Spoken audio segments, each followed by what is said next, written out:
आलसी आदमी कहता है भगवान से। एक गांव में एक आलसी आदमी रहता था। वह कुछ काम धाम नहीं करता था, बस दिन भर निठल्ला बैठकर सोचता रहता था कि किसी तरह कुछ खाने को मिल जाए। एक दिन वह यूं ही घूमते घूमते आम के बाग में पहुंच गया। वहां रसीले आमों से लदे कई पेड़ थे। रसीले आम देख उसके मुंह में पानी आ गया और आम तोड़ने वह एक पेड़ पर चढ़ गया। लेकिन जैसे ही वह पेड़ पर चढ़ा, बाग का मालिक वहां आ गया। बाग के मालिक को देख आलसी आदमी डर गया और जैसे तैसे पेड़ से उतरकर वहां से भाग गया। भागते भागते वह गांव के जंगल में जा पहुंचा। वह बुरी तरह से थक गया था, इसलिए एक पेड़ के नीचे बैठकर आराम करने लगा। तभी उसकी नज़र एक लोमड़ी पर पड़ी।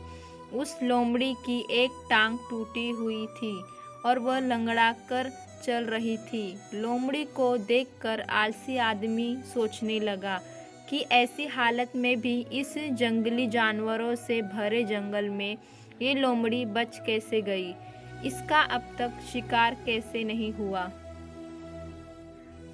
वह एक पेड़ पर चढ़ गया और वहां बैठकर देखने लगा कि अब इस लोमड़ी के साथ आगे क्या होगा। कुछ ही पल बीते थे कि पूरा जंगल शेर की भयंकर दहाड़ से गूंज उठा, जिसे सुनकर सारे जानवर डरकर भागने लगे। लेकिन लोमड़ी अपनी टूटी टांग के साथ भाग नहीं सकती थी। वह वहीं खड़ी रही। शेर लोमड़ी के पास आने लगा। आलसी आदमी ने सोचा कि अब शेर लोमड़ी को मारकर खा जाएगा, लेकिन आगे जो हुआ वह कुछ अजीब था। शेर लोमड़ी के पास गया। उसके मुंह में मांस का एक टुकड़ा था, जिसे उसने लोमड़ी के सामने गिरा दिया। लोमड़ी इत्मीनान से मांस के उस टुकड़े को खाने लगी। थोड़ी देर बाद शेर वहां से चला गया। यह घटना देख आलसी आदमी सोचने लगा कि भगवान सच में महान है। उसने धरती के प्राणियों के लिए, चाहे वह जानवर हो या इंसान, खाने पीने का प्रबंध कर रखा है। वह अपने घर लौट आया कि जैसे भगवान ने शेर के द्वारा लोमड़ी के लिए भोजन भिजवाया था, वैसे ही उसके लिए भी कोई ना कोई खाने पीने का सामान ले आएगा। लेकिन ऐसा कुछ नहीं हुआ। भूख से उसकी हालत खराब होने लगी। आखिरकार उसे घर से बाहर निकलना ही पड़ा। घर के बाहर उसे एक पेड़ के नीचे बैठे हुए बाबा दिखाई दिए।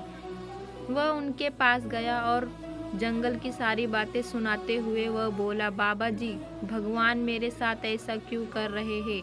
उनके पास जानवर के लिए भोजन का प्रबंध है, लेकिन इंसानों के लिए नहीं। बाबा जी ने उत्तर दिया, बेटा, ऐसी बात नहीं है। भगवान के पास सारे प्रबंध है, लेकिन बात यह है कि वे तुम्हें लोमड़ी नहीं शेर बनाना चाहते हैं।